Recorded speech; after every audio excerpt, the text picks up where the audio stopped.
अस्सलाम वालेकुम व्यूवर्स।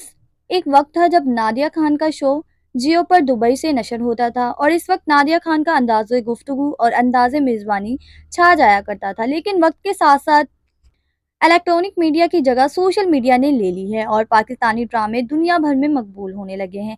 आज के इस वीडियो में हम आपके साथ एक खास बात शेयर करने जा रहे हैं। जी हाँ, रीमा खान भी आखिर बोल ही पड़ी।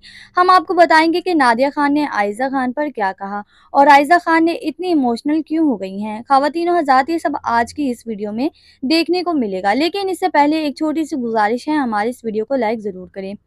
नादिया खान का शो आप सबको याद होगा, जहां वो मशहूर अदाकाराओं को बुलाकर दिलचस्प इंटरव्यूज किया करती थी। लेकिन वक्त बदल चुका है और अब वो सोशल मीडिया पर ड्रामों में रिव्यूज देती हैं और नादिया खान इन रिव्यूज में सबसे आगे होती हैं। हाल ही में एक वीडियो वायरल हुई जिसमें नादिया खान ने वादिया वार्निंग दी है कि अगर किसी ने इनके खिलाफ बात की तो वो कानूनी एक्शन लेंगी और कोर्ट तक ले जाएंगे। लेकिन इन तमाम बातों के दौरान आयज़ा खान दिल गिरफ्तार और अफसरदा दिखाई दी, क्योंकि नादिया खान ने बहरास इन पर तनकीद की। अब रीमा खान अमेरिका से मैदान में आई। रीमा खान ने कहा कि आयज़ा एक बहुत बड़ी और काबिल अदाकारा हैं और इनकी अदाकारी बेहद जानदार है।